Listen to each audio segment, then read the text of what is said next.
योगी, बेचैनी में कुछ आराम हुआ? देवी, मेरा मन बड़ा विचलित है। देवी ना कहो, तुम सुंदरा दे कहो, सुंदरा दे। तुम्हारे मुख से मुझे देवी कहना अच्छा नहीं लगता। तुम जवान हो, मैं हसीन हूँ, मैं प्यासी हूँ, तुम पानी हो। हे योगी, और ज्यादा ना तड़पाओ, मेरी बाहों में आ जाओ। देवी, एक साधु के सामने ऐसी बातें करते हुए तुम्हें शर्म नहीं आती? हे योगी, इसमें शर्म की क्या बात है? ये तो प्रकृति का नियम है। हे योगी, मेरी इच्छा है मैं आपसे शादी करके आप जैसा सुंदर पुत्र प्राप्त करूं, जो बड़ा होकर इस राज्य का उत्तराधिकारी बने। दुष्ट देवी, मेरी नजरों से दूर हो जा।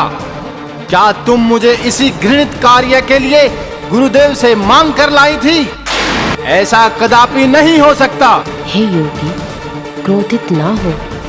गृहस्थ आश्रम तो सभी आश्रम से बड़ा बताया है। देवी, तुम एक साधु को सांसारिक मोह माया में डालने का पाप कर रही हो। ये पाप नहीं, पुण्य है योगी। किसी प्यासे को पानी पिलाना पाप नहीं होता। देवी, अब मैं एक क्षण भी यहाँ रुक नहीं सकता। हे योगी, मुझे ठुकरा कर ना जाओ, ना जाओ।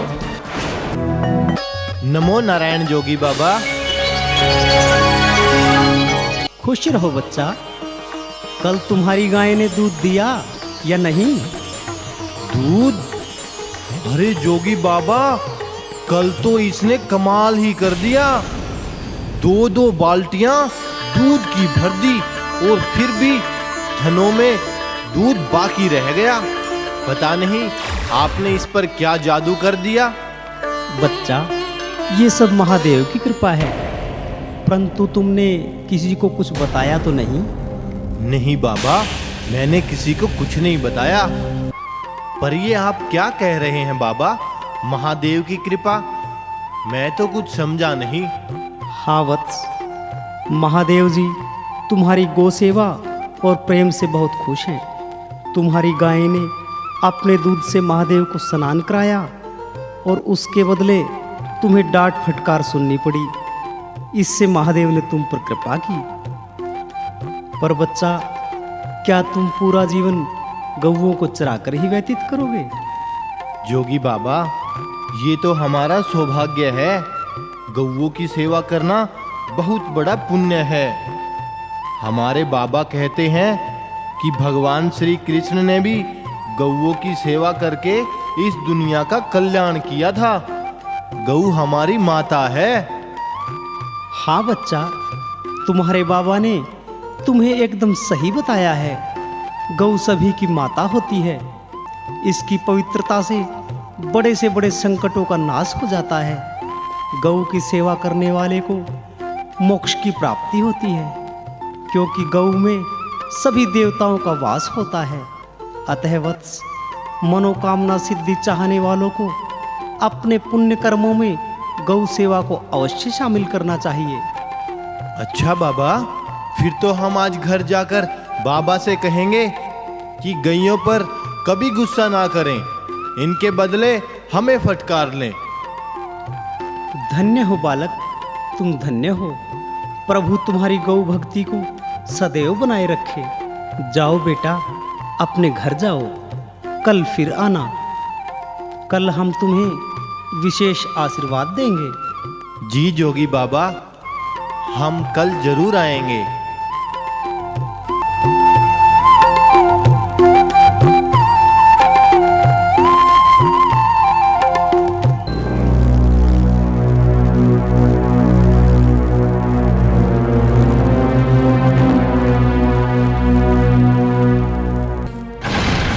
आज तो जोगी बाबा यहाँ है ही नहीं।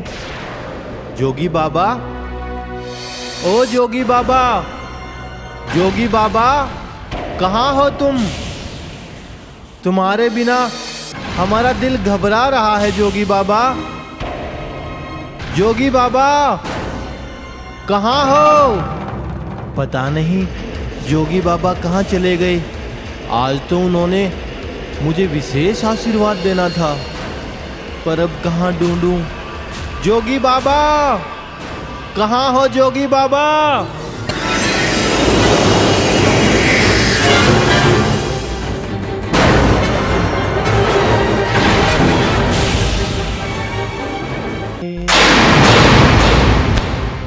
घबराओ नहीं वत्स, हम हमेशा तुम्हारे साथ हैं। हम तुम्हें आशीर्वाद अवश्य देंगे। लो, ये भभूति ले लो। हैं? जोगी बाबा आसमान में? ये तो अद्भुत चमत्कार हो गया।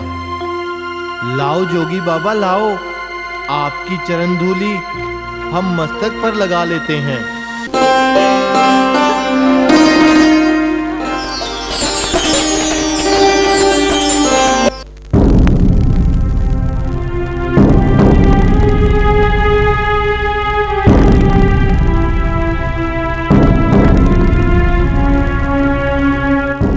अरे वत्स, ये तुमने क्या किया?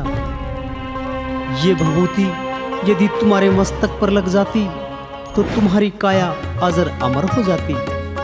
पर कोई बात नहीं, ये भभूति तुम्हारे पैरों से लगी है, इसलिए तुम एक दिन यहाँ के राजा अवश्य बनोगे। ये हमारा आशीर्वाद है।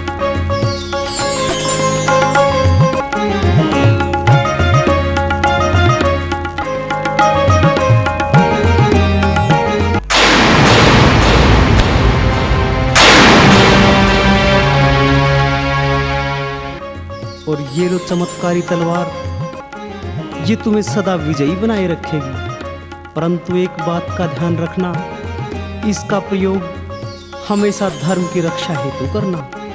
जो आज्ञा बाबा, मैं आपको वचन देता हूँ कि मैं इस तलवार का उपयोग धर्म की रक्षा के लिए ही करूँगा।